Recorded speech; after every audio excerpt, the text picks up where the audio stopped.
it be? With me, your man, Louie T. Welcome to Monday Night Football Overtime. Broncos, Raiders, AFC West family business. You know how the family do it. And this is some late night Monday Night Football family business.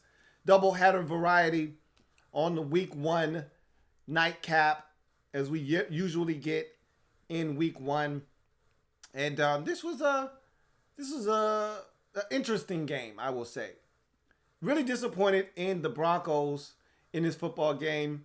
It was coached like a coach in his first NFL game as a head coach. Thought there were some mistakes there from a strategy perspective. I thought the Raiders came out and played extremely well. Maybe even better than I thought they would come out and play. I thought with all the controversy surrounding AB and that whole situation, I thought that it would be a mental drain on them and it would really bleed onto the field. But it actually served as a rallying point for them, and they showed that on the football field. And this was the thing. I never thought they would miss Antonio Brown. And I won't talk much about the AB situation because to me it's a dead issue. It's a non-issue now.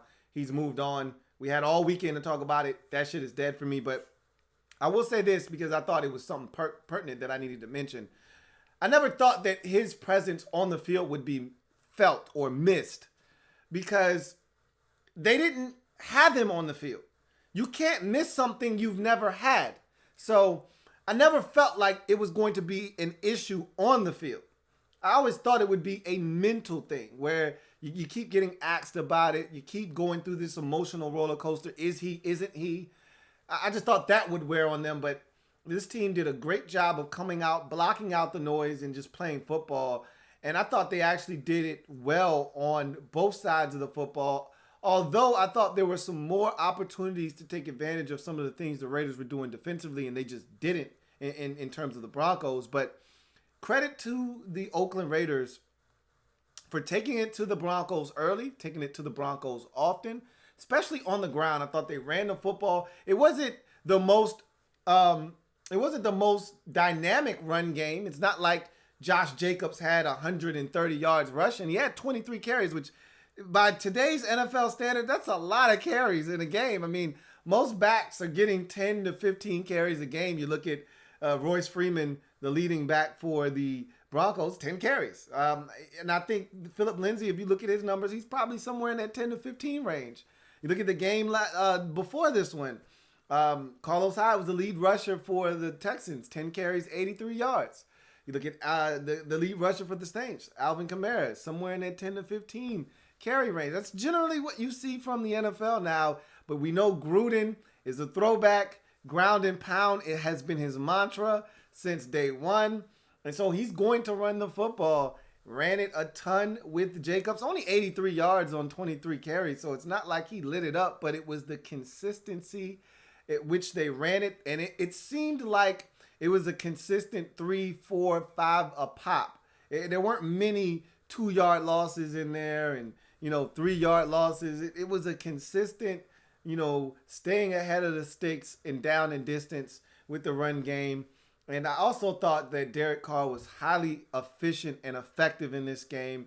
Darren Waller was outstanding. I thought he set the tone from the beginning with the opening drive.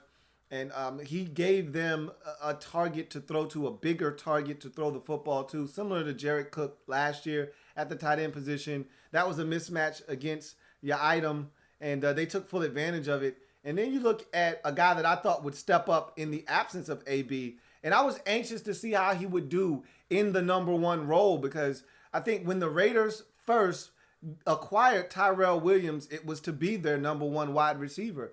But he was always in that number 2 role in Los Angeles with the Chargers. You could argue he got number 1 reps because there was often an injury to Keenan Allen, but for the most part, he was pegged in as the number 2 guy in Los Angeles with the Chargers. So I wanted to see how he would handle being the guy, the number 1 guy, and I thought he could handle it. But I wanted to see, with my own 2 eyes, him be in that role and how he would handle it.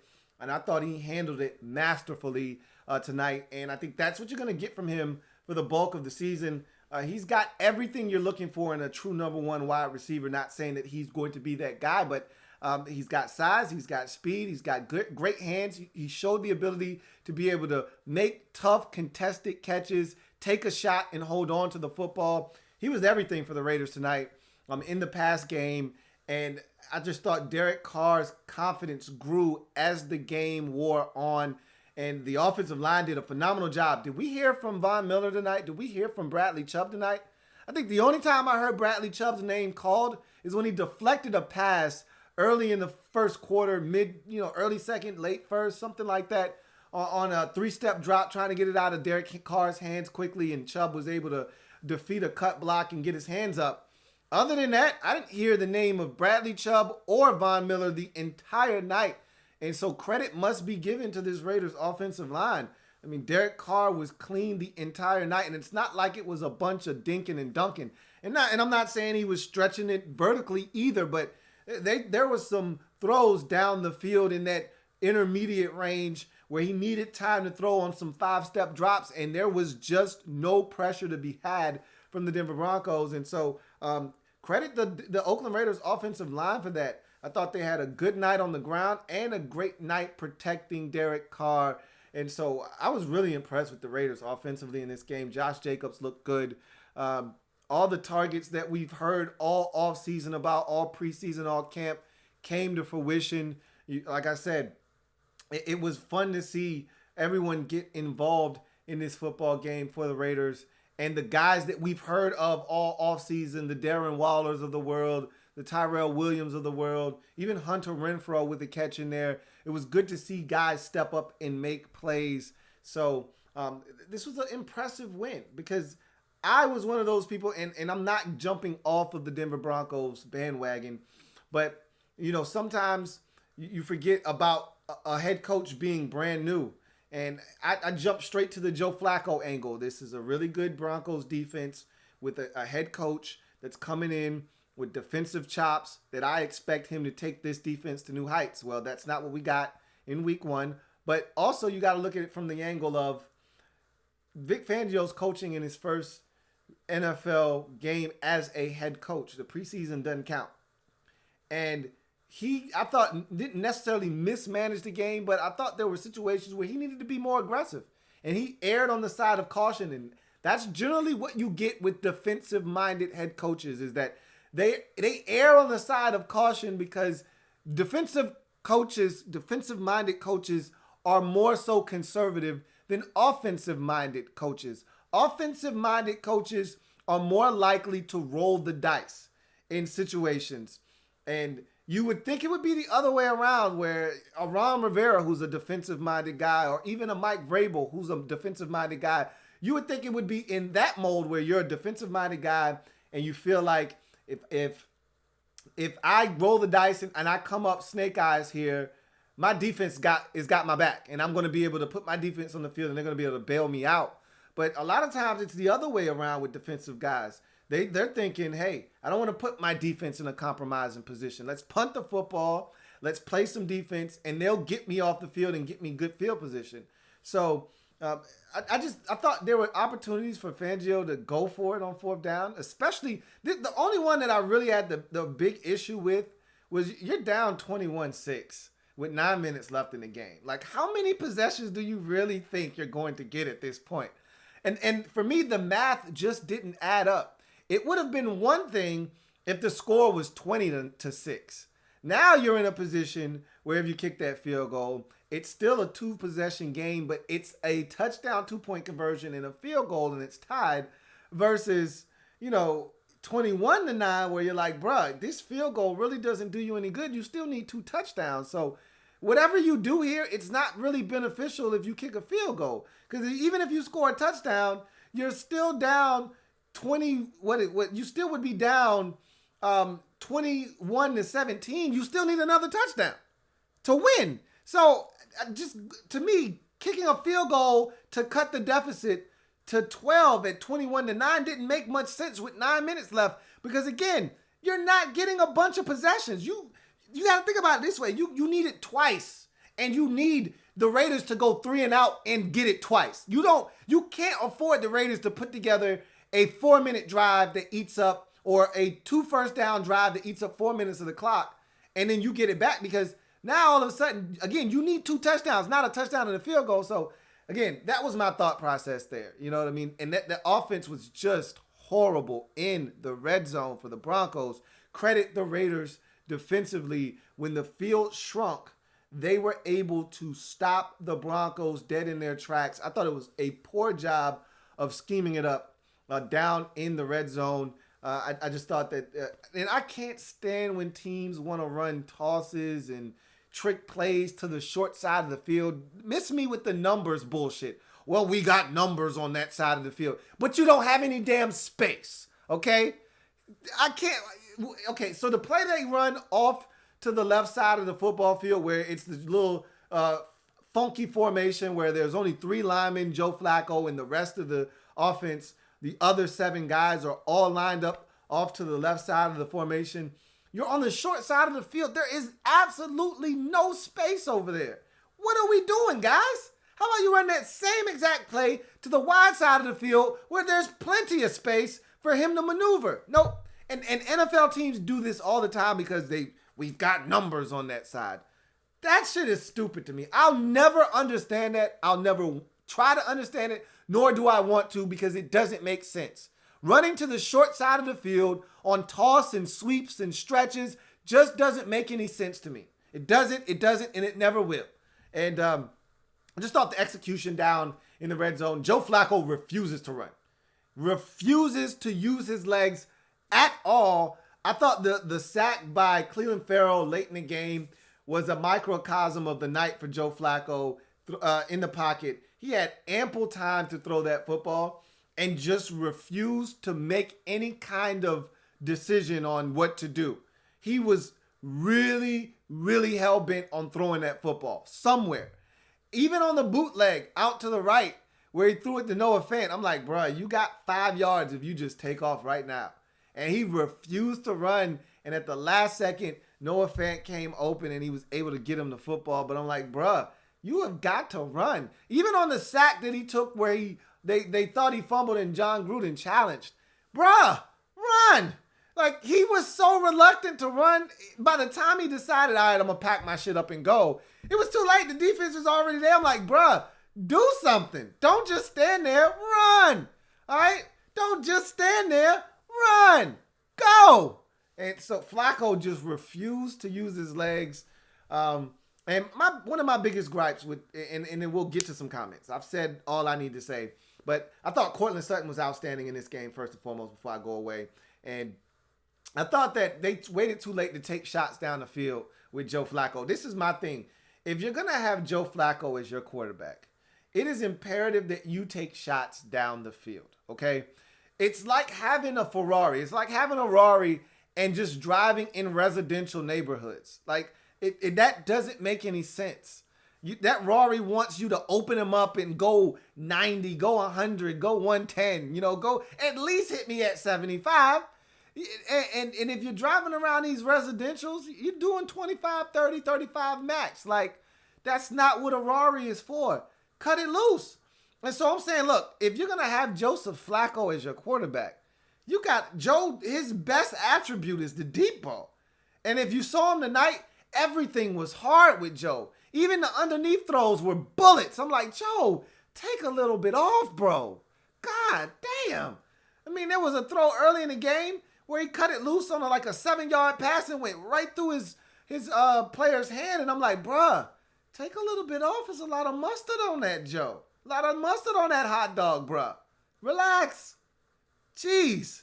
And there were opportunities, all right? A drop in the end zone by the Penn State receiver. Got to have it. Deshaun Hamilton. I need it. At that point, got to have it. So I just thought the Broncos failed to execute in the red zone, whether it's a drop, some poor play calling, poor execution, what may have you. For whatever reason, and again, credit the Raiders defensively for buckling down and bogging down that Broncos offensive attack in the red zone, but got to find a way to get in the end zone. And by the time they got in, it was too late in the football game. And so the Raiders, did a great job of just keeping the Broncos at arm's length the entire game. Once they got out to a 14-0 lead, they kept them at arm's length the entire night, and that was impressive because I kept waiting for the Broncos to make a run, to really get back into the game, to make this thing ultra competitive, and the Raiders just never allowed that to happen. The closest we got to a competitive football game was that final possession where the Raiders needed to convert after the 2-minute warning, and they did with Tyrell Williams on the screen. And so the Raiders did a great job of just stiff-arming the Broncos and just keeping them at arm's length. And I was really impressed with the Raiders tonight. I really was. I don't know if this is something we can count on from them moving forward the entire season, but if this is any indication of what the Raiders are going to be, they're going to be a much better football team than I pegged them as this season. Now, again, it's week 1. And everything you see in week 1, take it with a grain of salt. You know, I usually use the draft mantra during week 1. Believe half of what you see, none of what you hear, even if it's spat by me, your man, Louie T, during week 1. All right? Week 1, just like the preseason, is a goddamn liar. So be careful what you take and run away with in week 1. But this was impressive nonetheless, especially when it comes to handling some family business. And so, with that being said, let's get to the comment section and see what you guys have to say. So, let's get to some comments.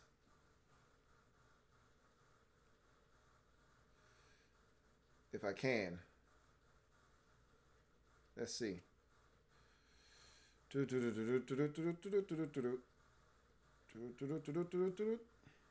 All right, here we go. Comment section, and we're off and we're running. So, Storm says, my Raiders may not win too many games and a better edge rush, but damn, do we have some real young talent to build on. And that's how I feel kind of with my team, the Redskins. I don't know if we're going to win very many games this year, but it's always nice to see young players playing well. It gives you hope for the future and building blocks and guys that can be the foundation of your organization for years to come. And I saw that with the Raiders tonight for sure. And you're right. I don't know if they're going to win a lot of games, but I can tell you this much. They are a much better team this year than they were last. And to me, that's always the goal. Is I just want to get better each and every single year until I get to a point where I feel like I can win a championship every year. And so last year you were stuck in no man's land with John Gruden taking over and him really just turning over this roster and making it old again. And now you are young and young everywhere, and you're hungry and you got talented football players, and I like the direction that you're going in. Let's see. Ali Side says, I'm a bit late for this, but I think Carr plays best when he's got a back that is able to block and catch the ball, cough, cough, Latavius Murray, but hope Conley is okay, as do I. And I think everybody else echoes that sentiment. That was a scary moment. Anytime a guy's on the ground not moving and has to be carried off on a stretcher, you always are hoping for the best. And so everybody hopes that Garyon Conley is okay.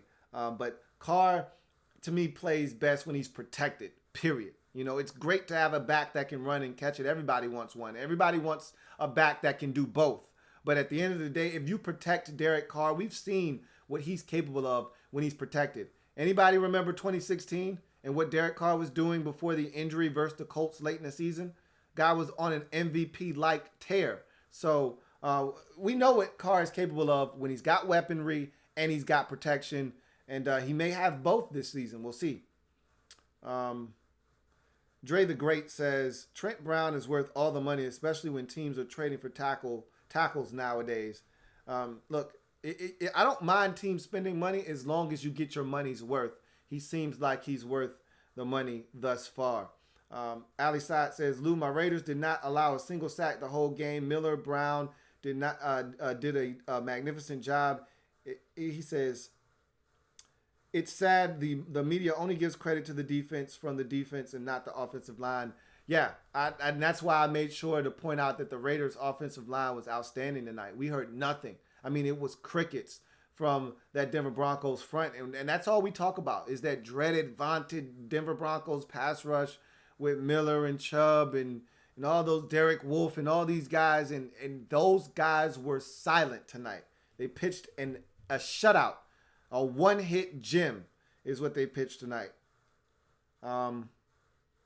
GT Venom says, Fangio needs to be aggressive on both sides of the ball early on. I agree. I thought he was way too passive in this game, but it's his first game as a head coach, so I'm not going to beat Vic Fangio up.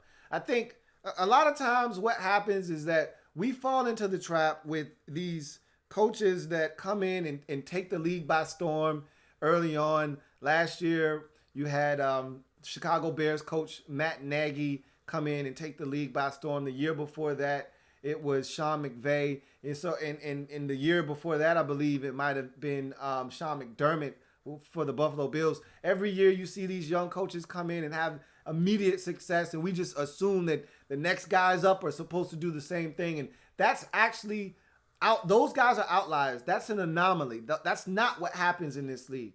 You generally don't come in and light it up in year one.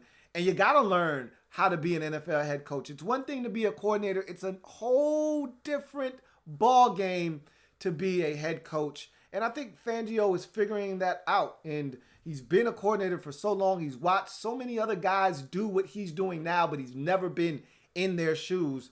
And it's going to take him some time to adjust to that. But I was somewhat disappointed, I'm not going to lie to you, about how passive-aggressive he was in a lot of instances and with some of his decision-making. But, again, he's a defensive-minded guy. He's young in the game in terms of head coaching ability. I'm not going to beat him up for that. Let's see. All right.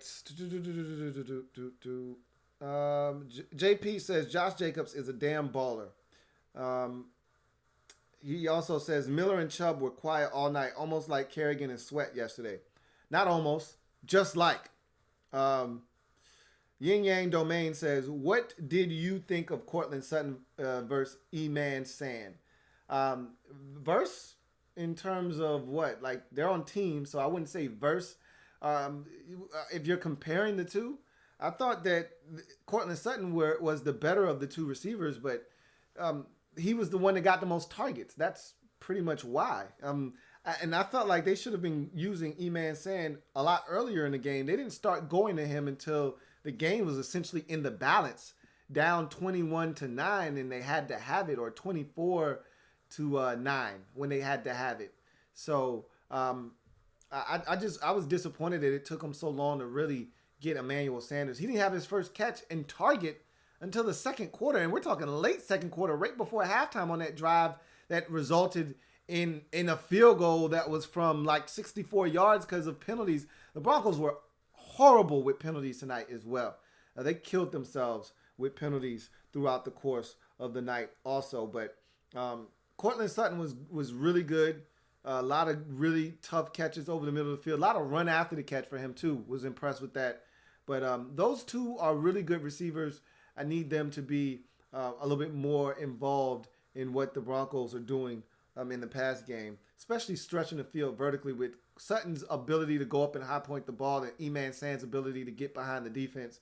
They got to use Joe Flacco's arm and really take advantage of his ability to throw the deep ball. My man Reese says, Joe can still let it rip, Lou. He still has the same arm he always had, which is my point. You got to let him throw it vertically. You got to let Joe Flacco stretch the defense. Even if it's incomplete, they got to respect. I thought that the Raiders were very disrespectful in this game.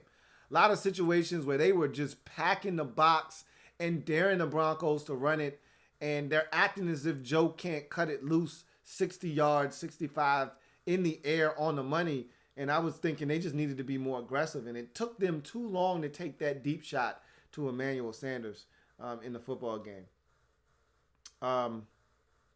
Reese says, did you watch the Bucs game? No, I didn't watch it yet. I've got 2 games left on my slate, but lockdown coverage will be out sometime early tomorrow, so be on the lookout for that. But I've got 2 games to watch left, and your game is one of those 2 games that's remaining on the docket. JP says, should Joe should definitely get a lot out of Sutton because he can throw it deep so well.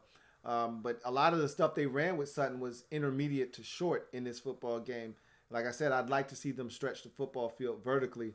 JP says, I know it's one game, but I'm officially convinced Terry McLaurin is the true number one wide receiver we've been searching for. Okay. Dana Elmore says, how do you like old buddy Trent Brown out there, Lou? You like that? You like that? Trent Brown was outstanding in this game. And I wasn't quite sure how good he would be at right tackle. He's been a left tackle in San Francisco. In New England, he was a left tackle. He's made the transition to right tackle really well, and it was quiet. I was actually more impressed with Colton Miller because that's the guy I was more worried about. Way more worried about him than I was Trent Brown. And Colton Miller held his end of the bargain up as well. JP says, how long do you think Gruden will be the Raiders head coach? Can't really see him making it through his entire contract, but I think he makes it to year 6 or 7. Just all depends on how this thing goes, man. I mean, 10 years is a long time, but when you love something, 10 years can fly by. I mean, John Gruden is a football coach through and through. It's his life. He loves football. I can't really envision him doing anything else. So I don't really know what the future holds for him. But again, if he's having fun and if this thing is going well, he could be there for the duration of this 10-year contract. I mean, he's already into year 2 of a 10-year deal. I'd imagine he's going to be here for at least 4 or 5 more years. Like you said, 6 or 7. I don't know. 10 is a long time. That's a long, long time. So it's hard to really say. Reese says, did you hear your Redskins are working out Noah Spence? No, I didn't hear that. At this point, I don't even know if that matters because I wasn't all that impressed with Noah Spence in Tampa. So don't really think he's a guy that's going to come in and get a ton of pressure anyway. But it can't hurt to try guys out, see what they have, and kick some guys' tires and see if you can get something out of one of these dudes because we definitely didn't get any pressure on Sunday. So JP says, which receiver does Courtland Sutton remind you of? Courtland Sutton, to me, I forgot who I comped him to when he came out. I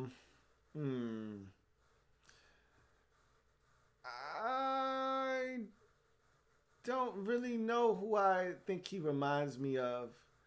I could see a little bit of a guy that was in Denver before, but Demarius is faster than Courtland Sutton. You know, Demarius was a legit 4.4 guy in his prime. I don't think Courtland Sutton is that kind of speed guy, but similar body type, similar ability to be strong with the football, similar ability to go up and get the ball. One of Courtland's issues coming into the league was his hands. He would drop the football every now and again, which was an issue with Demaryius Thomas. And, you know, he would also struggle with pushing off because he couldn't separate well. He's separating now. So he's adapted well to the NFL. And I think year 2 for him is going to be an extraordinary year. And I think we're going to see a major leap in his game in year 2. And he's off to a really good start. That is for sure. Jim Hoover says, Tyrell, underrated. He was underrated in Los Angeles. I would talk about Tyrell Williams all the time. And that's part of the reason why I've always been fascinated with the Chargers is because they find these guys out of nowhere. And generally, they get these guys off the scrap heap, undrafted wide receivers, and they turn these guys into household names and guys that stick around in this league for a while. They did it with Dontrell Inman. He's still floating around the league somewhere. I guarantee you he's on an NFL roster right now, getting meaningful reps. And Tyrell Williams is another one of those guys that they've done it with. And he's legit, though. More so than Dontrell Inman, but he's a legit guy in this league. Dre the Great says, could you see Darren Waller replacing Cook's production? Absolutely. Now, I don't know if he's going to get as many targets as Cooks got last year. Remember, there wasn't much at the skill positions for the Raiders last season. I mean, your 2 top receivers were a running back and a tight end. So it wasn't a lot of guys to throw the football to a season ago. So Cooks got a lot more targets than I think Waller will get this season, but they really love what Darren Waller brings to the table, and they like the mismatch that he poses, whether it's a linebacker who they assume is going to be too slow to keep pace with him, or it's a safety that they think is also going to be too slow to keep pace with him, or a corner who they think is going to be too small and he'll be able to box them out. So they feel like it's a mismatch whenever they split him out, or whenever he gets into the route, that he's got a mismatch and they're going to throw it to him. So I expect him to get quite a few targets, and I think he can. And if he's healthy, probably will replace Jared Cook's production in this offense. Cowboy Scoozer says, how much you reckon the Cowboys will win against your Redskins? I don't think they're going to win. I actually think the Redskins are going to win that game. So we will see. Reese says, I've never been the biggest Gruden fan, even when he was here, but one thing I have always said about him is that his team is always ready to play, and they always play hard. Well, you saw that in this game. You definitely saw that in this game. And even last year, they weren't a good football team, but they played hard most of the time. You're right. I thought that was something that you generally saw from his squads last year as well. Reed also says, Mike Evans played with 100-plus fever. He was literally puking on the sideline. Haven't heard anything about that. Haven't seen the game, but I did hear someone mention that the top receivers in the league had some rough days this weekend. Julio Jones going up against Xavier Rhodes struggled a bit. Didn't have a lot of production. Early on, people were calling Nuke's drops. I'm like, man, these are some tough-ass catches. That's the problem. We're spoiled. Nuke has spoiled us to the point now where if he touches the ball, he's supposed to catch it. And I'm like, dude, we wouldn't expect 97.8% of the receivers in the league to catch the balls that you guys consider drops. Like, that's not really a drop. But for Nuke's standards, it's a drop because he spoiled us to the point where anything that comes near his stratosphere, we expect him to catch it. So he's held in a higher regard and held to a higher standard because of the bar he has set, which isn't a bad thing, but it's also a reminder of just how damn good he is, that we were criticizing him for dropping the football. And I'm like, these aren't legit. Like, man, you got to catch the damn football. Drops. These are like, whoa, that Nuke didn't catch that. Drops. Not like, oh my God, that's an easy catch. How could you not make that grab? So anyway, I said all of that to say this. The names that they reeled off were Julio, Mike Evans, and I think it was one more big name receiver that didn't have a big day or didn't really have any production for that matter. And so now I kind of know why they're listening to you talk about his fever. So there's that. Reed says, Gruden can always find diamonds in the rough. He found Ernest Graham while he was here. Undrafted free agent, became very productive for us. He has a new Ernest Graham in Darren Waller.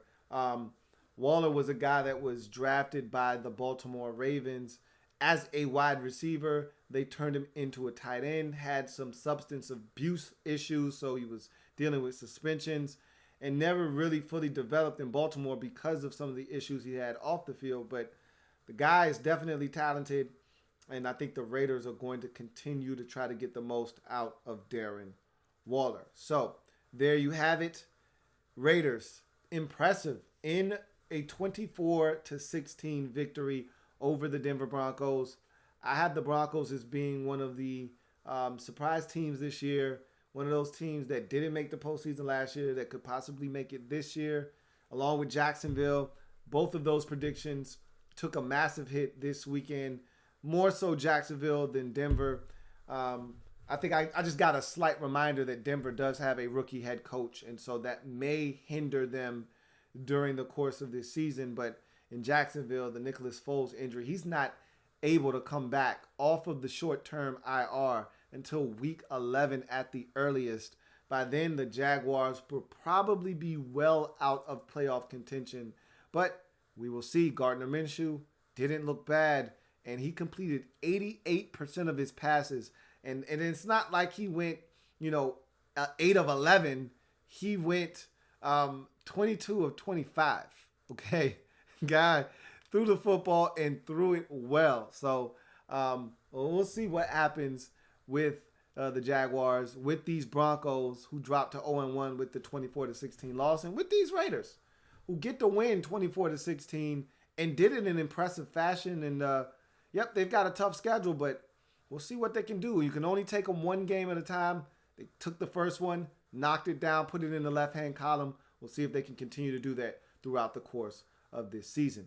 I'm your man, Louie T, signing off. Remember, if it's not your man T, it's not the best NFL coverage it could be. Make sure you check out my LG promotion video. The link to that video is down in the description, the very first link you get to. So if you've got a second, 3-minute video, check it out. Support, like the video, comment in the comment section of that video. That would be greatly appreciated. Make sure you like this video and make sure you subscribe to the Louie T Network if you haven't already done so. Once again, I'm your man Louie T, signing off. I will see you guys next time. Until then, have a good one. Enjoy the rest of your night. Louie T Network.